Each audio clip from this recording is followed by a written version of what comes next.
마지막으로 데이터 사이언스를 우리가 알아야 하는 좀더 현실적인 이유에 대해서 세 가지로 말씀드리려고 합니다. 세 가지. 일단 세 가지가 뭔지부터 확인해 볼까요? 네. 첫 번째, 미래의 시장과 우리의 삶의 방식이 더 나은 방향으로 앞으로 계속 데이터 사이언스를 사용해서 진화하고 변화될 겁니다. 그게 첫 번째 이유고요. 두 번째 이유는 단순히 기업 수준을 벗어나서 기업과 국가 차원에서 발전 동력으로 데이터 비즈니스, 데이터 기반 사이언스를 모토로 삼아서 끊임없이 발전시키고 동력으로 삼고 비즈니스 전반적으로 확대시키고 있다는 사실입니다. 그 사실이 두 번째 이유가 되고요. 마지막 세 번째 이유는 지극히 현실적인 건데 앞에 봤던 두 가지 이유 때문에 데이터를 다루고 데이터 사이언스를 하는 고임금 직업이 계속 늘어날 겁니다. 그리고 이거에 관련된 수요도 엄청나게 늘어날 수밖에 없습니다. 이 세 가지 이유 때문에 우리가 데이터 사이언스를 알아야 하는 것입니다. 그 세 가지를 하나씩 볼까요?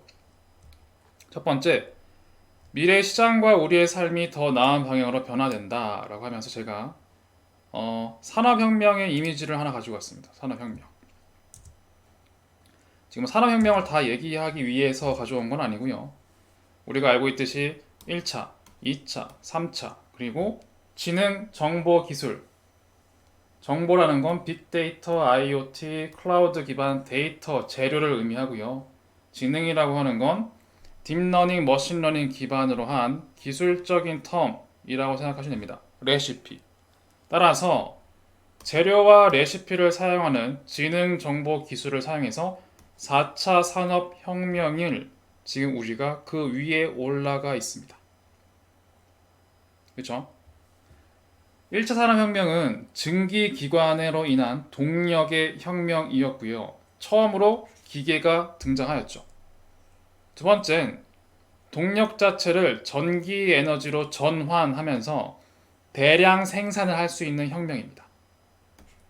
그리고 세 번째는 컴퓨터, 인터넷 기반 비즈니스 혁명, 마지막으론 사람, 사물, 공간, 초연결 사회, 초지능 사회를 기반으로 한 인공지능 기반 산업혁명이라고 볼 수 있습니다. 이러한 변화가 일어나는 이유는 왜 그럴까요? 앞에서 잠깐 언급했지만 결국 사회가 변하기 때문이고요. 사회가 변하는 이유는 바로 사람이 변하기 때문입니다. 나는 별로 변하고 싶지 않은데요. 변화를 따라가는 게 너무 힘듭니다. 맞는 얘기입니다. 어느 정도는. 그런데 전체 중에서 아주 일부라도 이분들이 변하게 되면 어쩔 수 없이 사회가 변하게 되고요. 그 변화를 트래킹하기 위해서, 선점하기 위해서 많은 사람들이 이동할 수밖에 없고 사회도 그 방향에 맞게 이동할 수밖에 없습니다. 그런 이유 때문에 좋든 싫든 우리는 이런 산업혁명의 변화 속에 있는 겁니다. 그리고 이 새로운 형태의 산업혁명에 따라서 기존 체제들은 몰락했습니다. 거의. 그렇죠? 그래서 구시대적 데이터를 과거의 유물로 취급하게 될 수밖에 없습니다. 나중에는. 그래서 점차 빅데이터가 점점 정형화되고 일반적인 재료로 자리매김하게 될 것입니다. 이러한 흐름 때문에. 그리고 예전에는 빈도수가 낮은 월별 데이터, 연도별 데이터 이런 데이터가 아니라 이제는 고빈도 데이터, 실시간으로 수급되는 엄청난 양의 고빈도 데이터를 찾기 위해서 끊임없이 노력할 수밖에 없고요. 그리고 전통적 데이터도 결국 빅데이터 기반, 고빈도 데이터 기반으로 점차 개량 또는 보강하기 위해서 끊임없이 노력하게 될 겁니다. 그리고 이러한 것들을 기반으로 해서 단순히 한두 개의 문제가 아니라 여러 가지의 문제를 범용적으로 풀 수 있는 빅데이터와 데이터 사이언스의 결합은 기업 내 변화를 매우 큰 범위 그리고 광범위하게 변화되게 될 거고요. 이젠 예전엔 비즈니스를 하기 위해서 기계가 필요하거나 전기가 필요하거나 컴퓨터가 필요했다면 이제 이건 기본이죠. 이젠 데이터가 재료가 될 겁니다. 이것이 새로운 연료로 작용하게 될 거고 데이터 없이 어떠한 의사결정, 어떤 의견도 아마 낼 수가 없을 겁니다. 아마 우리보다는 우리의 다음 세대들은 점점 심해질 거예요. 이제는 점점점 내 말 믿어 이런 날 믿어 이런 얘기를 하기가 어려울 겁니다. 얼마든지 정보가 쏟아지는데 그 정보를 기반으로 실제 근거를 기반으로 한 의견을 제시해야 그런 것들이 실제로 받아들여지고 상대방과 함께 할 수 있고 그런 시대가 될 거기 때문에 데이터 없는 의견이나 의사결정이 거의 어렵게 될 시대가 될 겁니다. 그리고 새로운 형태의 데이터가 점차 많아질 거기 때문에 시장은 지금보다 그리고 사회는 지금보다 더 빠르게 반응하고 더 빠르게 변화될 겁니다. 그리고 당연히 지능, 정보만 변하는 게 아니라 지능도 역시 진화하고 있습니다. 새로운 형태의 데이터, 새로운 형태의 레시피, 새로운 형태의 재료와 레시피, 새로운 형태의 데이터와 방법론을 배우고 이걸 받아들이는 분석가들이 결국 우위를 점할 수밖에 없는 시대가 되지 않을까라고 조심스럽게 얘기를 해봅니다. 그리고 이러한 변화를 근거로 얘기할 수 있는 건 다음이 아닐까 싶습니다. 우리 이미 좀 지났다고 볼 수 있는 코로나19라고 할 수 있죠. 코로나. 이걸로 인해 이미 우리의 사회에는 많은 변화가 있었습니다. 이거 뭐 자세히 다 얘기하고자 하는 건 아니었고요. 크게 봤을 때 생활이 바뀌었죠. 당연히 업무가 바뀌고 공간, 사회적으로도 많이 바뀌었습니다.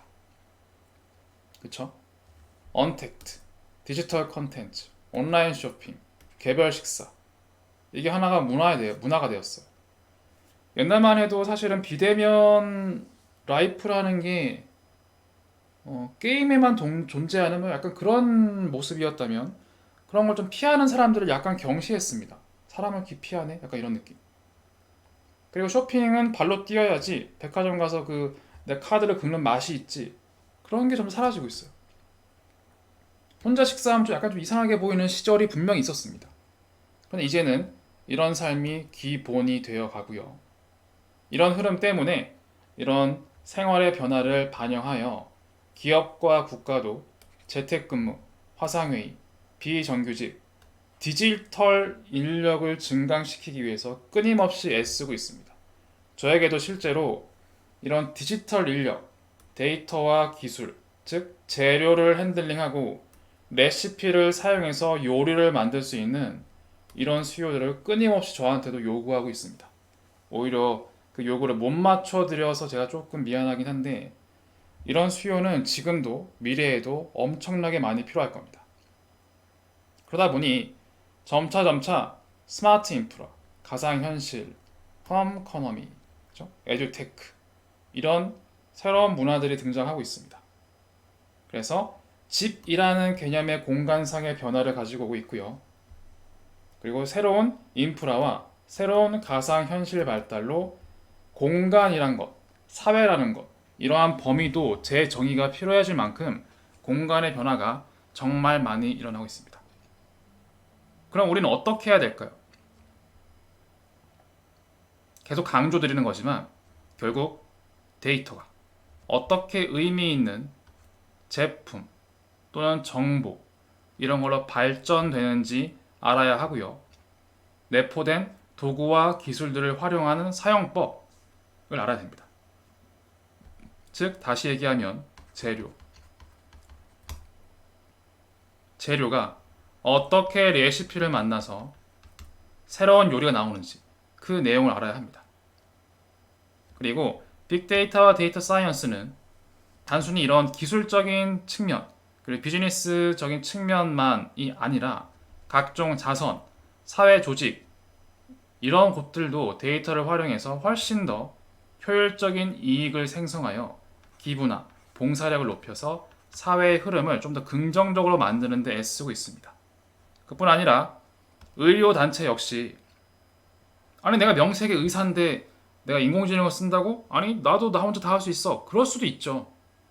그럴 수도 있지만 의료단체 역시 환자의 건강을 좀 더 잘 살필 수만 있다면 이런 재료와 레시피를 사용해서 좀 더 건강 상태를 잘 파악하도록 디지털 의사 아니면 디지털 건강 검진 이런 방식으로 훨씬 더 많은 데이터를 활용해서 효율적으로 긍정적인 의료 문화를 만들려고 애쓰고 있습니다. 또한 많은 사람들이 인터넷 세상 속에서 상호작용하면서 많은 데이터를 만들어내고 데이터 지식 습득이 필수 조건이 된 세상이죠. 그렇죠? 데이터 기반 지식이 이제 필수가 됩니다. 암기의 시대는 많이 줄어들 거예요. 암기하는 게 크게 중요하지는 않은 시절이 됐습니다. 그래서 이렇게 데이터를 빠르게 습득한 다음에 데이터 사이언스를 사용해서 미래를 혁신하는, 미래를 긍정적으로 만드는 이러한 직업들이 일반화가 될 거고 이런 일반화된 수요는 끊임없이 많이 요구하게 될 겁니다.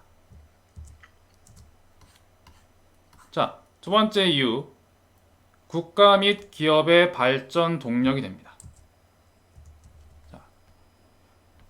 21세기의 데이터 사이언스라는 건 이미 벌써 시작돼서 진행되고 있는 건 맞고요. 새로운 동력으로 산업혁명을 새롭게 이끌고 있고 금융시장, 경제시장뿐만 아니라 비즈니스와 우리의 삶 전반적으로 일반적인 분석 도구로서 자리매김하고 있습니다. 그래서 지금 밸류 체인이라고 되어 있는 이거는 실제로 생산 사이클이라고 할게요. 상품을 판매하기 위해서 기술을 디자인하고 상품을 개발하고 실제로 제조하고 교류해서 유통시켜서 소비자한테 전달하는 이런 프로세스에도 국가적인 차원에서 노력을 하고 있습니다. 애초에 우리나라와 스웨덴 같은 경우에는 애초에 기술을 디자인하고 상품을 개발하는 측면에서 플랫폼을 만들어서 대응하려고 하고 있습니다. 나라마다 방향이 있습니다. 어떤 나라는 우리는 이런 쪽보다 생산 쪽이 강해. 우린 유통이 강하지. 우린 소비가 좀 더 강해. 이런 쪽에 맞춰서 훨씬 더 자유롭게 그리고 훨씬 더 진보되게 플랫폼 측면으로 국가 차원에서 각 생산 사이클의 플랫폼을 만들기 위해 애쓰고 있습니다. 그만큼 국가 자체가 이런 데이터 사이언스를 동력으로 사용해서 산업 흐름에 편승하기 위해서 많은 애를 쓰고 있습니다.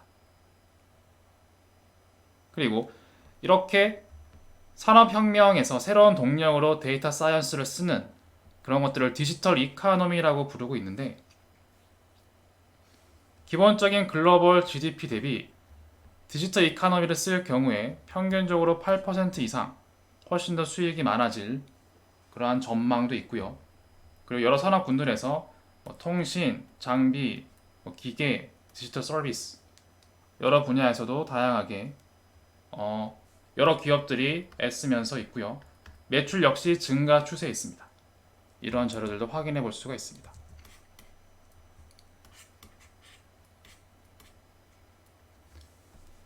그리고 기업들 마찬가지 그들의 실적을 향상시켜 그들의 업무 효율성을 높이고요.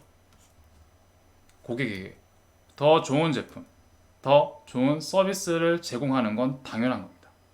국가가 바뀌는데 그 국가 안에 있는 기업들이 그 흐름을 편승하는 건 너무나 자연스러운 일입니다. 단순히 퀀티 트레이딩, 퀀트적인 관점에서 투자를 하는 사람뿐만 아니라 기존의 펀더멘털 방식의 투자자들 이런 분들에게도 이런 도구를 사용하고 말고는 사실 옵셔널하긴 한데 그것이 아마 필수가 될 수밖에 없을 겁니다. 왜냐? 잘 생각해 보시면 물론 이 도구를 선택할지 말지는 여러분의 몫이긴 한데 누군간 당연히 이런 데이터 사이언스로 수익을 낼 거예요. 아마 기업들은 더 할 겁니다. 그러면 그런 사람들이 수익을 낼 수 있는 그런 기회를 점점 섭렵해 갈 겁니다. 그렇죠? 섭렵해 가다 보면 우리가 먹을 수 있는 그 기회가 많이 줄어들 거예요. 그런 상황에서도 과연 이런 걸 쓸지 않고 그냥 있을 수 있을까요? 쉽지가 않다는 겁니다. 누군가 선진사 아니면 누군가 좀 더 똑똑한 사람들이 이런 새로운 도구를 써서 수익을 낼 수 있는 기회를 먼저 선점을 하면 따라갈 수밖에 없는 흐름이 항상 있어 왔습니다. 앞에 얘기했던 산업혁명의 변화에도 마찬가지였죠. 누군가는 기계를 쓰고 전기를 쓰고 컴퓨터를 쓰고 인공지능을 쓰니까 산업이 바뀌는 거예요. 그걸 따라가기 때문에 그 흐름을 피할 수는 없을 겁니다. 전통적인 위험 프리미엄, 추세 추종, 롱숏 같은 계량 투자 전략, 퀀티테이티브 인베스트먼트 이런 전략들도 다른 누구보다 머신러닝 도구와 방법론들을 빠르게 받아들이고 있습니다. 이미 한국은 글쎄요, 아직은 조금 느린 듯한데 글로벌하게 봤을 때는 굉장히 빠르게 받아들이고 있습니다. 그리고 이미 단기 투자, 단기 분석, 단기적인 관점에서의 예측, 분류 이런 모든 문제들은 사실 사람이 맡고 있는 경우는 이제 거의 없습니다. 거의 없고 그런 부분은 이미 전부 다 기계가 대체를 하고 있고요. 그리고 중기, 장기 분석과 투자 전략 이런 것들도 이미 사람보다 우위에 있는 분야가 점점 늘어나고 있습니다. 사람은 우리가 잠 안 자고 일할 수는 없잖아요. 그리고 항상 일만 할 수는 없죠. 사람은 할 수 없지만 기계는 매우 빠르게 뉴스와 트위터를 분석하고 각종 데이터를 처리하고 실시간으로 웹사이트를 확인하고 즉각적으로 반영해서 의사결정까지 하고 있습니다. 물론 내가 기계보다 잘할 수 있어 라고 하시면 되지만 그렇지 않다면 과연 이 기계와 싸우기보단 이 기계와 한편이 되어 이 기계를 이용하는 게 여러분들의 경쟁력을 높이는 데 훨씬 좋지 않을까요? 그렇게 정리드리겠습니다. 자, 전통적 제조뿐만이 아닙니다. 자동차 업계조차 자동차 자율성과 안정성 제고를 위해서 데이터를 쓰고 있고 매출을 극대화하기 위해 데이터 분석, 고객 패턴 분석, 제품 개선, 데이터 사이언스를 필요로 하고 있습니다. 이뿐 아니라 반도체, 스마트폰, 스마트시티, 스마트홈, 정보 서비스, 이커머스, 증강현실 분야를 가리지 않고 디지털 전환을 위해서 기업 차원, 국가 차원에서 가속도를 엄청나게 올리고 있고요. 결국 이런 것들이 미래 기업 비즈니스, 국가 차원의 비즈니스의 전망이 될 수밖에 없을 겁니다. 바로 이것이 우리가 데이터 사이언스를 알아야 하는 두 번째 이유가 될 겁니다. 마지막 세 번째 볼게요. 앞에 두 개와 좀 다르죠? 앞에 두 개는 우리의 시장과 삶의 방식이 변할 거다. 그리고 기업과 국가 차원에서 변화가 되고 있다.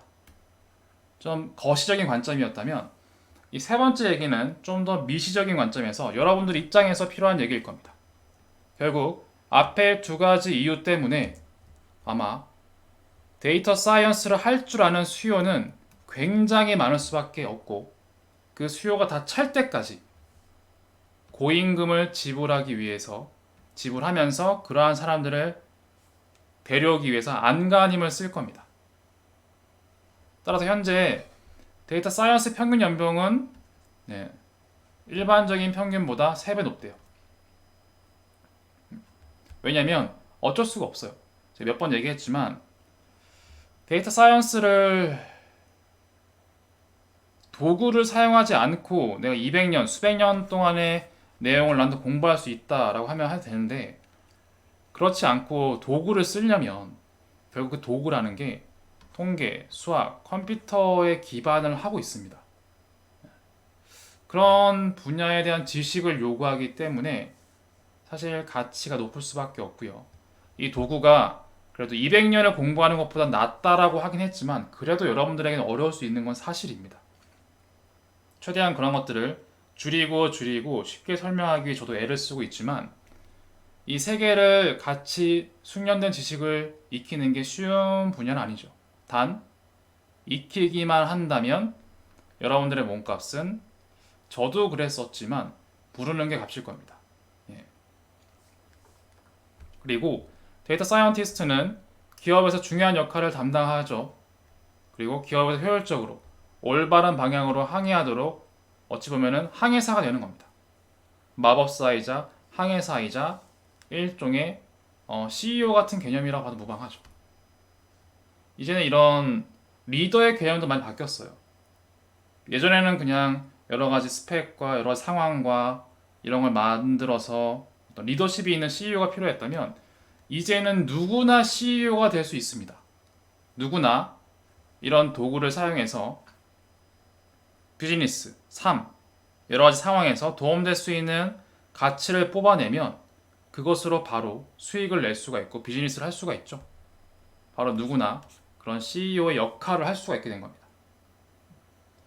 그 아래에 있는 테이블이 실제로 잡 타이틀에 따른 연봉 흐름입니다.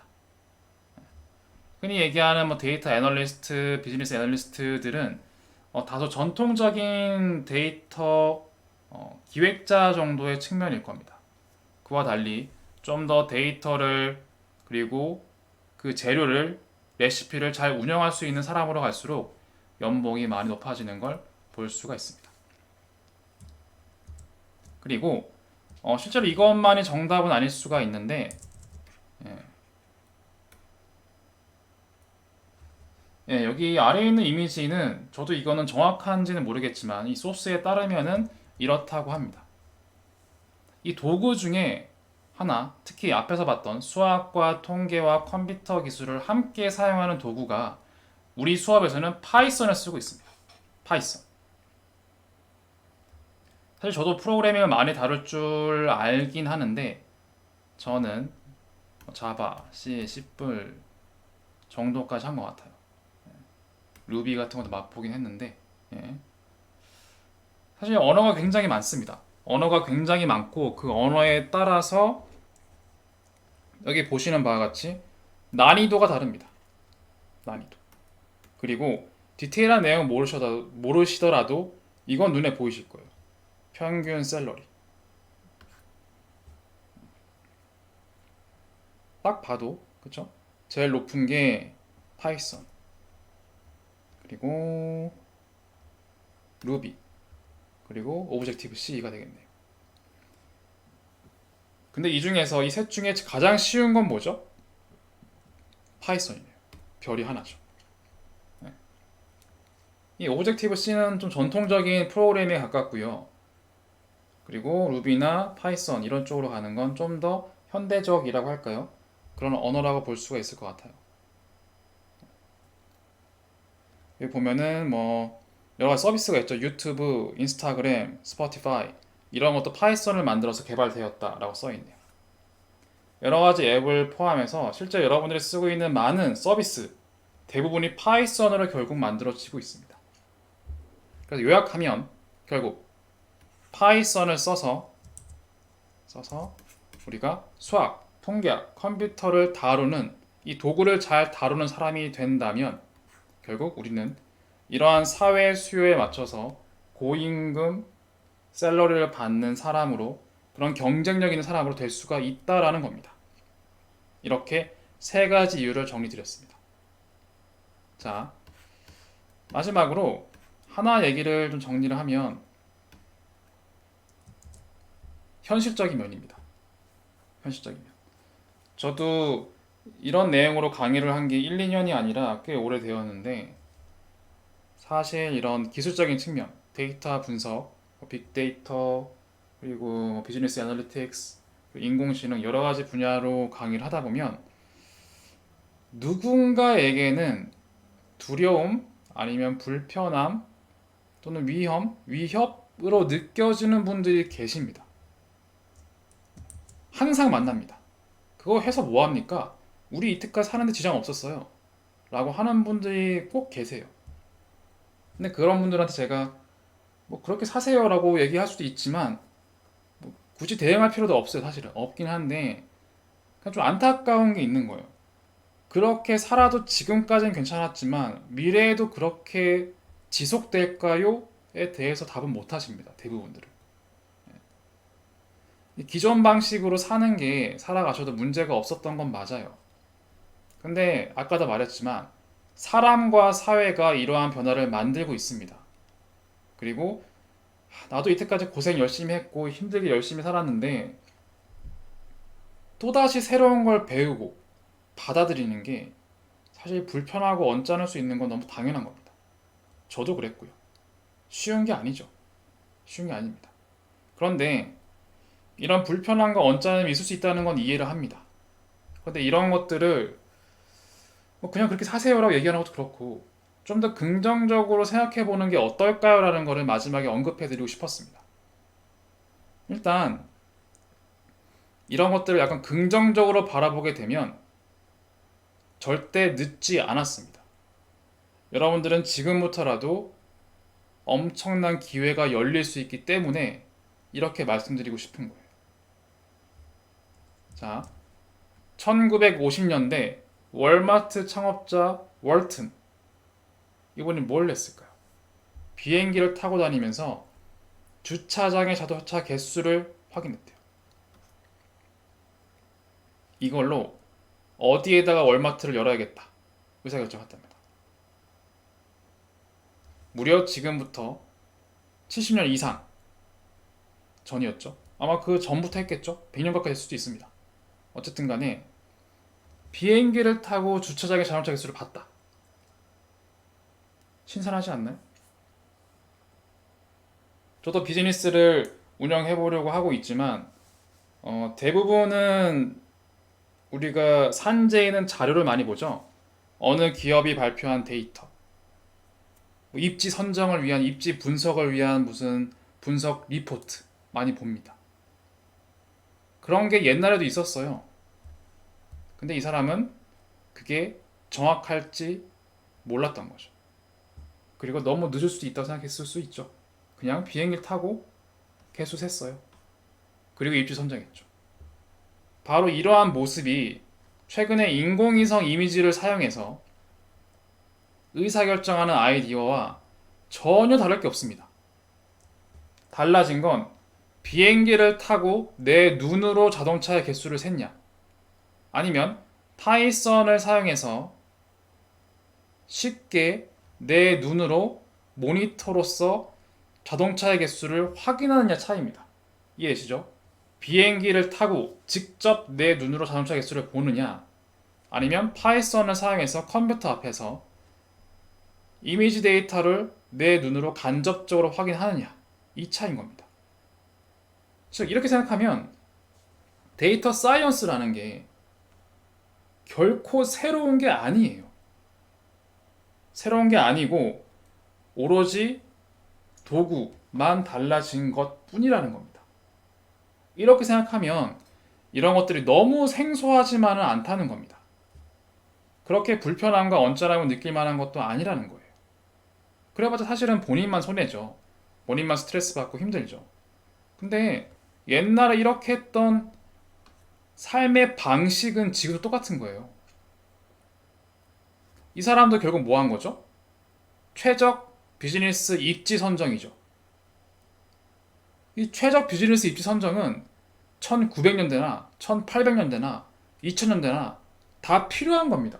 그 업이 사라지진 않습니다. 우린 새로운 업을 하는 게 아니에요. 새로운 업을 한다고 느끼면 굉장히 불편하지만 새로운 업을 하는 게 아니라 이 업은 그대로 있고 직접 비행기를 탈 필요가 없다는 겁니다. 도구를, 최신 도구를 조금 사용할 줄 알면 그것만이 차이입니다. 그렇게 이해드리는 게 여러분들에게 너무 부정적인 것보단 긍정적으로 좀 더 사고를 바꿀 수 있지 않을까 생각이 됩니다. 결국 이 머신러닝, 딥러닝 이런 것도 수리 통계적 방법론의 연장선, 그렇죠? 과거에는 이를 핸들링한 컴퓨터 기술이 없을 뿐인데 오늘날은 그게 있을 뿐입니다. 그래서 이걸 쓸 뿐인 거예요. 업이 달라진 게 아닙니다. 그리고 컴퓨팅 비용이 저렴해지다 보니 당연히 수익 창출하는 토대가 됐을 뿐인 겁니다. 그렇게 이해하시는 게 좀 더 이러한 새로운 변화를 받아들이는데 좀 더 낫지 않을까 싶습니다. 그리고 다행인 건 아직은 이런 모델링, 또는 딥러닝 알고리즘 기술들이 인간의 직관과 통찰력을 완벽하게 대체하는 건 아닙니다. 물론 일부 대체하는 분야들이 있고 그 분야가 확대되고 있는 건 사실인데 완벽하게 모든 것들을 대체한 건 아닙니다. 그리고 실제는 이 기술을 쓰는 게 중요한 게 아닙니다. 문제가 무엇인지 그걸 정확히 인지하고 어떻게 비즈니스를 풀지 창의적으로 기획을 하는 건 사실 사람이 해야 될 몫입니다. 기계는 이 문제 풀어봐 라고 시키면 그 문제만 푸는 거지 이 문제를 풀기 위해서 어떠한 관점들을 창의적으로 만드는 건 아직 하지 못하고 있습니다. 따라서 이런 부분 어떻게 비즈니스를 해결할 것인가 어떻게 이 도구를 잘 활용할 수 있을까 그런 부분은 결국 빅데이터 또는 데이터 사이언스 전문가 사이언티스트가 해야 될 가장 중요한 능력입니다. 저는 여러분들에게 재료를 사용해서 레시피를 통해 요리를 만드는 방법을 알려드리긴 하는데 실제 그 도구를 얼마나 잘 사용하는가는 사실은 창의성의 문제고 계급장 떼고 붙는 거예요. 여러분들이나 저나 다 상관없이 이런 직책이 이런 게 문제가 아니고 계급장 떼고 붙는 겁니다. 이 사회에서 어떻게 돈을 벌 수 있는 수익을 낼 수 있는 여러 가지 관점의 기회를 잡는지 그거는 도구를 많이 잘 안다고 해서 잘하는 게 아닙니다. 내가 딥러닝 기술을 쓸 줄 안다고 잘하는 게 아닙니다. 이 도구를 어떻게 잘 활용해서 쓰느냐는 전적으로 사람의 문제고 전적으로 창의성의 문제입니다. 따라서 아주 복잡한 테크니컬 솔루션을 할 줄 안다. 이건 그렇게 중요한 건 아니에요. 하지만 무조건 필요하긴 합니다. 안 하는 것보다는 할 줄 아는 게 무조건 낫기 때문에 필요하다는 겁니다. 그런데 이것만 할 줄 아는 건 의미가 없다는 거예요. 이걸 사용해서 데이터의 그 내면에 담겨 있는 경제적 의미, 인사이트의 의미, 그 보석을 찾아낼 수 있는 건 오로지 창의성의 문제이긴 합니다. 그러다 보니 사실 이 빅데이터, 머신러닝, 인공지능 사실 얘기 나온 거 오래됐습니다. 근데 실제로 이걸 사용해서 성과가 좋다라고 얘기하는 게 우리가 듣는 것보다 많지 않아요. 그거는 사실 이런 겁니다. 오로지 기술, 테크닉에 너무 의존하고 그 창의성에는 좀 소홀했기 때문이에요. 실제로 시장과 시스템이 가지고 있는 비이성성, 그리고 비정상성 이런 것들은 고려하지 않는 채 너무 기술에 함몰돼서 이 세상이 마치 기술로 다 해결될 것처럼 마치 그런 거 있죠. 마치 기술만 좋으면 이 세상 사람들이 다 좋아할 것 같아. 아니죠. 절대 그럴 리 없습니다. 그거를 아는 사람들은 느끼는데 그걸 모르는 사람들은 오히려 이해가 안 됩니다. 아니 기술이 이렇게 좋은데 왜 사람들이 일 못하지? 왜 안 팔리지? 그건 다른 문제예요. 예. 여러분들 넷플릭스가 추천해준다고 무조건 좋나요? 아니죠.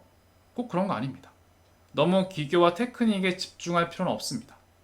이렇게 해서 조금 우리가 기술을 얘기하는 재료를 레시피를 통과시켜서 요리를 만드는 기술적인 측면을 제가 강의하고 있긴 하지만 그리고 이런 것들이 여러분들에게는 일부에게는 불편하고 위협으로 느낄 수도 있지만 그럴 거 없다는 겁니다. 예나 지금이나 우리의 삶은 달라진 게 없고 그냥 도구만 달라진 것 뿐이고 여전히 이런 기계가 할 수 없는 부분이 많이 있습니다. 그 부분에 우리가 강점을 좀 더 두어야 한다는 걸 이 강의로서 전달드리고 싶었습니다. 아마 뒤로 갈수록 이런 얘기를 할 일은 없을 거예요. 실제 이런 재료와 레시피를 가르쳐 드리는 거에 좀 더 몰두하기 때문에 이럴 일 없겠지만 이러한 부분을 좀 중요시해서 말씀드리고 싶었습니다. 자, 결국 정리를 하면 빅데이터와 머신러닝은 결국 문제를 해결하는 도구입니다. 본질은 문제를 해결하는 것이지 이 도구가 아닙니다. 도구 익히는 게 너무 힘드실 거예요. 이 도구만 익히다가 끝나는 것도 너무 짜증날 거예요. 근데 이 도구를 익히는 거와 문제를 푸는 거는 꼭 같지는 않습니다. 그저 우리는 이 도구를 알려드리긴 하지만 이 도구를 사용해서 문제를 해결하기 위해 누가 먼저 양질의 데이터 재료를 찾고 그 속에서 누가 먼저 보석을 창출하는지는 선착순입니다.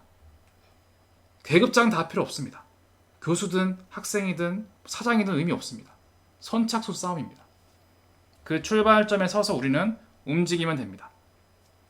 그래 좋든 싫든 간에 빅데이터와 기계학습, 인공지능 결국 이것들은 인간의 삶과 비즈니스의 제4차 산업혁명처럼 새로운 세계를 열 수밖에 없다는 겁니다. 자명한 사실이죠. 그래서 우리는 안타깝지만 힘들지만 그럼에도 너무 부정적으로 생각하지 말자.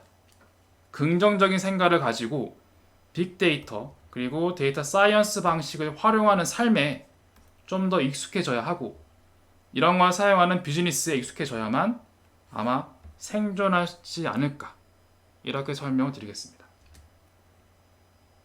자, 그래서 마지막으로 설명드린 내용은 여러분들에게 위로가 됐을지 모르겠습니다.